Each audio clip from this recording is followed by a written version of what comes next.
If you clicked on this video, what I'm about to describe probably happens to you. You wake up early every day, maybe at 5 in the morning. The house is dark.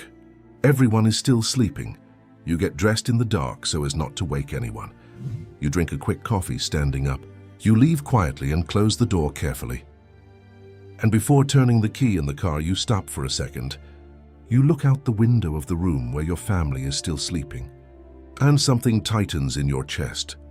It's not pride and it's not love. It's something else. Something you've never been able to put into words. It's the feeling that you're invisible. You're there, you're dedicated. You're sacrificing. And at the same time, it seems like nobody sees. But even though you feel like nobody values your effort, you remain steadfast. Because there are other people who depend on your daily sacrifice. If you identified on any level with what I described, this video is for you. A survey of over 3,000 adults found that the feeling of not being recognized for the effort one puts in at home or at work is one of the main causes of emotional burnout in people over 30. The feeling of those who go through this isn't anger or resentment. It's something more silent and more destructive, the feeling that what you do doesn't matter, that you could not be here and the world would continue turning in the same way. Studies in behavioral psychology show that human beings can endure hard work, exhausting routines, deprivation, and sacrifice, as long as there is recognition, as long as someone sees it. But what if nobody is watching? This is the part that nobody talks about. Japan, one of the most disciplined and productive cultures in the world, has developed an entire philosophy over centuries to answer this question. Not to say that recognition doesn't matter, but to teach what you do when recognition doesn't come.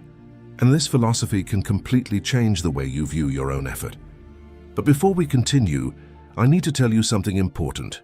I'm going to talk about the reality faced by millions of men. I'll use a male example because this pain has a face that society rarely confronts. But this pain has no gender. If you are a single mother supporting your household, if you are a woman who gives of herself every day for the good of others without ever hearing a thank you, this video is for you too. This video is for everyone who feels invisible. But before we get into the story, I need to ask you something. If you've made it this far, it's because this topic resonated with you. So I invite you to subscribe to the channel and comment below with this question. Have you ever felt invisible? Have you ever felt that your effort went unnoticed by anyone? I know that many people who watch this channel are going through this right now. So your comment might be exactly what someone else needs to read to feel less alone. Thank you from the bottom of my heart for being here. Now let's get to the story. Chapter 1. The Man No One Saw. The name of the person we are going to talk about today was Levi, 37 years old, medium build, shoulders slightly hunched forward. Not from weakness, but from the weight of years carrying something no one could see. He had worked at a logistics company for 12 years as an operations coordinator. Levi wasn't the type of man who complained. In truth, Levi was exactly the kind of man everyone said they admired in speeches, but rarely acknowledged in practice. When he was 20, Levi was different. He was the kind of kid the coach would look at and say, "This guy's going places." A wide receiver on his high school football team, he performed well enough to attract the attention of 2 universities with athletic scholarship programs. He was going to study business administration, get a degree, and start a business. He had a plan, and then Grace appeared. Grace was that girl with the easy smile and calm voice, and Levi loved her in a simple yet profound way, the kind that needed no explanation. At age 20, they discovered that Grace was pregnant. Levi didn't think twice. He called the university and said he wasn't going. He gave up his scholarships, his plans, the football field. He went after the first job that came along, at a logistics company that wasn't glamorous at all, but paid enough to get started, because that's what a man did. At least that's what Levi believed. Noah was born healthy, with his father's dark eyes and his mother's calm temperament, and Levi looked at that baby in his arms and felt that strange mixture of absolute love and absolute responsibility that no words can properly describe. In the following years, 2 more children arrived, first Emma, then Jacob, and Levi's family grew as his dreams were carefully folded, like clothes you keep in a box because they no longer fit in the closet. He never threw it away, he just kept it, Levi's routine was this: waking up at 5:15 in the morning, every day, even on days when he'd slept poorly, even on days when it had rained the night before and the car needed cleaning before leaving, even on days when his body urgently needed another 30 minutes of rest, almost painfully. At 5:15 a.m., the alarm clock rang. And Levi got up. He would shower in the dark so as not to wake Grace. He would drink coffee standing in the kitchen, looking out the window at the still empty street. And then he would leave. His shift started at 7 a.m., but he arrived at 6:30 a.m. because he preferred to be there before everyone else, managing the chaos before the chaos began. At work, Levi was the kind of employee who solved problems before the boss even realized they existed. He covered shifts when someone was absent. He stayed late when deadlines were tight. He never complained, and sometimes he would arrive home when Noah, Emma, and Jacob were already asleep. There were nights when he would slowly open the door, walk to each child's room, stand there for a moment watching their slow breaths, their peaceful faces, and think, I do all this for them, but they didn't know. And Grace? Grace was a good woman, a devoted mother. She managed the house, the children, the school, the medical appointments. She carried the weight on the inside, while Levi carried the weight on the outside. They were a team, but a team that had stopped really talking to each other at some point that neither of them could pinpoint. There was no fighting. There was no lack of love. There was silence. The kind of silence that grows slowly like moss on a wall. You don't even notice it until the day you look and can no longer see the wall. Levi had stopped waiting for a thank you. He had stopped waiting for an, I saw how much you dedicated yourself this week. He had stopped waiting for any form of recognition because he had learned, through pain, that waiting hurts more than giving up on waiting. But giving up hope doesn't mean the pain will go away. The pain remains, but it only stays quiet. Chapter 2. The day of the lecture. It was a typical Tuesday when Levi's company announced that there would be a mandatory lecture for all coordinators and managers. Levi sighed.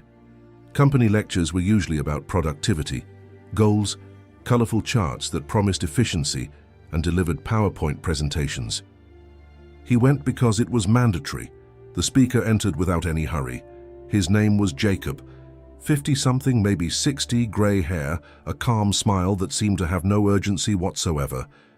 He was a clinical psychologist, but unlike any psychologist Levi had ever seen on TV or in movies, there was nothing performative about that man. He was the personification of someone who had stopped needing to prove anything. Jacob began the lecture with a question. Raise your hand if you've ever felt like your effort went unnoticed. Levi didn't raise his hand, but he looked around, and he saw at least 8 of the 15 men in the room slowly raise their hands. With the hesitation of those who aren't sure if it's safe to admit it, Jacob nodded, as if the answer confirmed something he already knew. In Japanese culture, there's a concept called Mienai Doryoku. Literally translated, it means invisible effort. It's the name they give to work done without an audience, to dedication that goes unseen, and to sacrifices that most people will never witness. Levi stopped looking at the ceiling. The Japanese didn't create this concept to romanticize suffering. They created it to name something that most Western cultures ignore, that invisible effort is real, that it weighs heavily, and that there is a huge difference between a man who does what he does because he believes in what he is doing, and a man who does what he does expecting to be applauded. Jacob Posu. Neither is wrong, but only one of them is sustainable. Levi stared at the man and felt something he couldn't name. It was like the relief of hearing someone say the name of the illness you've had for years, but that no doctor could identify. When the lecture ended, everyone started to leave. Coffee, conversation, cell phones vibrated. Routine resumed. Levi stood still. After a moment, he walked over to Jacob, who was still organizing the materials. I need to ask you a question. Jacob looked at him with that unhurried smile. You can speak. You talked about invisible effort, about the difference between those who do something because they believe in it and those who do it expecting recognition. Levi paused. How do you know when you've crossed that line? How do you know if what you're feeling is healthy or if it's already destroying you from the inside? Jacob looked at Levi for a few seconds. Feeling a certain recognition. Come have coffee with me later. They talked for 40 minutes in a cafe near the company. Levi wasn't the type of man to talk about his feelings, but there was something about him that made it easy for him to be honest. Perhaps because Jacob listened without haste, without judgment, without that anxiety of someone just waiting for their turn to speak. Finally, Jacob said, "You have a lot to process, and I think you deserve more than 40 minutes of conversation. If you'd like to schedule a session at my office, I'll see you." Levi almost said no, because men like Levi didn't go to psychologists, because men like Levi solved their problems on their own, or didn't solve them at all. But something had stirred within him that day. Okay, I'll schedule it. Chapter 3, The Philosophy of Foundation. In the first session, Jacob didn't do what Levi expected. He didn't start by asking about childhood, about the relationship with parents, about traumas. He started with a simple question. Tell me something. When you look at your life, what do you see? Levi thought. I see a family that is standing strong, a house that is paid off, 3 healthy children, a stable job. And how do you feel when you look at all of this? Levi remained silent for a while that felt longer than comfortable. I feel like I could not be here, and the result would be the same. That I am replaceable, invisible. Jacob nodded slowly. Have you ever heard of Daikoku? Levi didn't have one. In Japanese mythology, Daikoku is one of the gods of fortune. More specifically, he is the god of domestic prosperity. He is always depicted with a large sack on his back, heavy, full of riches, and with a smile. He carries the weight of the house. He sustains everything, and people live on top of the abundance he generates, without ever looking down to see who is holding up the ground. Levi stared at the psychologist. The foundation of a house is never visible. No one comes home and says, "What a beautiful foundation," but remove the foundation and the house falls. You, Levi, you are the foundation of your family, and foundations aren't visible. They support. There was logic in it, but there was also a pain that logic couldn't resolve. It's fine to be the foundation, Levi said, but sometimes I wish someone would see me. I know, Jacob replied, and that feeling is legitimate. What we're going to work on isn't erasing that feeling. It's understanding where it comes from and discovering what you do with it. Every 2 weeks, Levi returned to Jacob's office, and in each session, Jacob introduced a new concept, not as a theory but as a tool, as something Levi could pick up and use. In the 3rd session, Jacob spoke about Hara. In Japan, the Hara is the center of inner strength. It is not the heart in the emotional sense, nor the mind in the rational sense. It is something deeper. It is the seat of silent dignity, the place from which the samurai acted, not because someone was watching, but because it was who he was. Levi crossed his arms. It's easy to say that, but in practice, when you get home after 12 hours of work and nobody even looks up from their cell phone, I know, Jacob said. I'm not saying it doesn't hurt. I'm saying there's a difference between pain and disintegration. Pain signals that something needs attention. Disintegration happens when you let pain define who you are. When you start believing that because nobody sees you, you have no value. But how do you separate one thing from the other? Asking yourself honestly, why do I do what I do? Levi remained silent. If the answer is because I hope to be recognized, you're building on sand. Because external recognition is fickle. Sometimes it comes, sometimes it doesn't, and you can't control that. But if the answer is because this is who I am, because it's my responsibility, because I love these people, then the foundation is yours. No one can take it away from you. This kept nagging at Levi for weeks. Why do I do what I do? Chapter 4, Mienai Doryoku, the effort no one sees. In the 5th session, Jacob arrived with an old book in his hand. He placed it on the table. Miyamoto Musashi, the greatest swordsman Japan has ever produced. Do you know him? Levi vaguely knew. Musashi spent decades perfecting his art. He lived in solitude, refused wealth, refused public recognition. He wrote a phrase in the Book of 5 Rings that I want you to carry with you. The warrior does not seek approval. He seeks excellence. Jacob closed the book, but what no one talks about regarding Musashi is the cost of that. He died alone in a cave without a wife, without acknowledged children, without public celebration. He wasn't bitter. But history doesn't romanticize his pain. History names it. So what do I do with this? Levi asked. Mienai Doryoku's invisible effort is not about liking not being recognized. It's about understanding that real effort, doesn't depend on an audience to have value.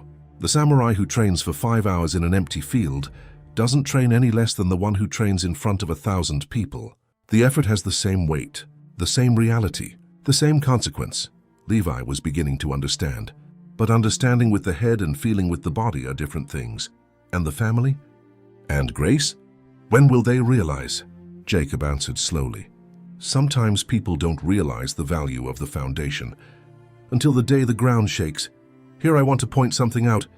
Maybe you feel exactly this way, invisible, giving your all for the people you love, but it seems like nobody sees your effort, and often the only thing that comes your way is more and more demands, more and more pressure. But know that you, whether you are a man or a woman, are the foundation of your family.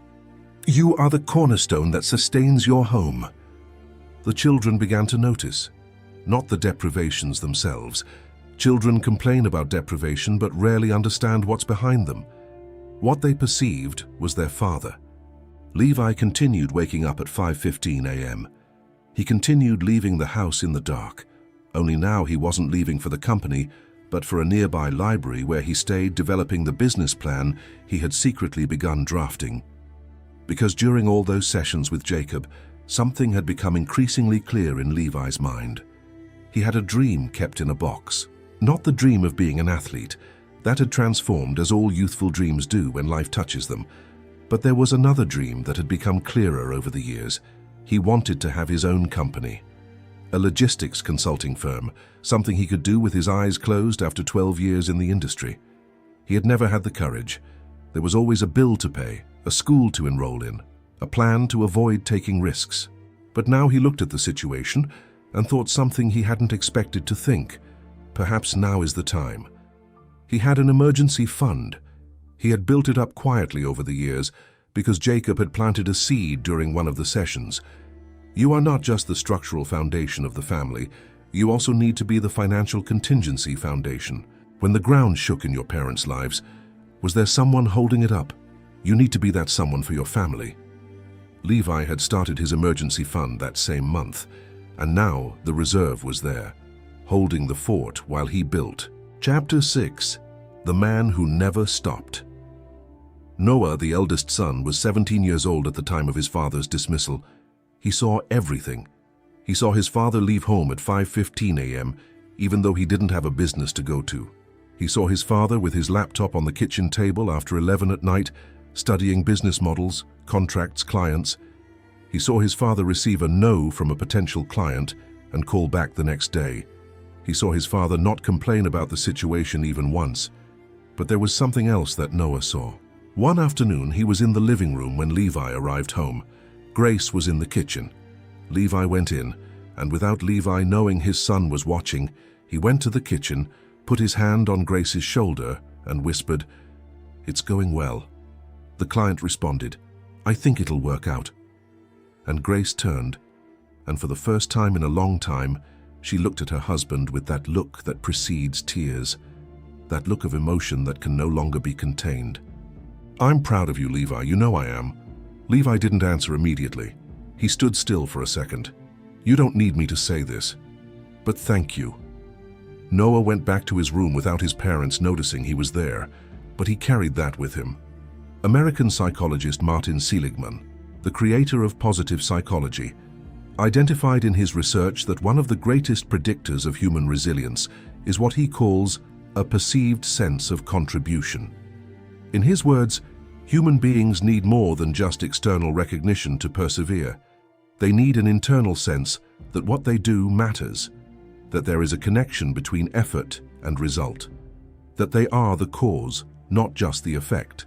Researchers at the University of Tokyo studying the concept of Ikigai, the Japanese purpose in life, found something surprising. The longest-lived and most satisfied people were not necessarily the most publicly recognized. They were the ones who had clarity about why they did what they did. They were the ones who could look at their daily efforts and connect them to something greater than the effort itself. Psychologist and researcher Kristin Neff, a specialist in self-compassion, states, "When a human being operates for years without external recognition, without validation, without gratitude, the risk is not immediate collapse. It is silent erosion. The person gradually loses the connection between what they do and who they are, and when they lose that connection, the effort becomes just a burden. It becomes a weight. It ceases to be identity and becomes a prison. According to Neff's research, the difference between those who resist and those who break is simple. Those who break expect someone external to restore meaning. Those who resist find ways to replenish their own meaning from within. But here's the part I haven't told yet about Levi's story. The part that interests me the most. Months later, when Levi's consulting firm was getting by, not running but walking, with 2 small but real clients and a growth projection that seemed honest, Jacob called him in for one last session. It wasn't a therapy session, it was a conversation. "Do you remember the first time you came to see me, after the lecture?" Jacob asked. "I remember." "What did you tell me?" Levi thought. "I said I felt invisible." "And now?" Levi was silent for a moment. "Now I understand that I was never invisible. I was just looking in the wrong place, hoping to be seen. I was looking outward, at people's reactions, at the gratitude that wasn't coming. And while I was looking outward, I wasn't seeing what I myself was building." Jacob nodded. "There's one last thing I've never told you directly. There's a Japanese concept called Gambaru. It means to persevere until the end, to give your all, to not give up even when there's no immediate reward. The Japanese teach this to their children from a young age, not as a motivational slogan, as character, as identity. So you never learned it by name, but you practiced it for 17 years, Levi. You practiced it even without knowing the name." Chapter 7. What Noah Said. 3 years after his dismissal, Levi's company had 12 clients. Noah was about to start college. He had earned a partial scholarship. He had played basketball in high school with a dedication that even his coach hadn't expected, and he had studied with the same seriousness. The night before Noah left for university, the family had dinner together. Grace made lasagna, Levi's favorite dish since they were dating. Emma and Jacob ran around the room with that energy that never tires anyone who's their child and tires everyone who isn't. After dinner, when the younger children had already gone to bed, Noah stayed at the table with his parents. "Can I say something?" Levi and Grace looked at their son. "I remember when you were fired, Dad. I was in the room when you came in with the box. I saw it." Noah paused, and I was scared. Not that we'd run out of money. I was scared that I'd see you quit, because I'd never seen you quit before. Levi said nothing. "And you didn't stop. You woke up at 5:15 the next day, just like always, and the next and the next. And when the company started to succeed, you didn't just stand there bragging. You continued in the same way."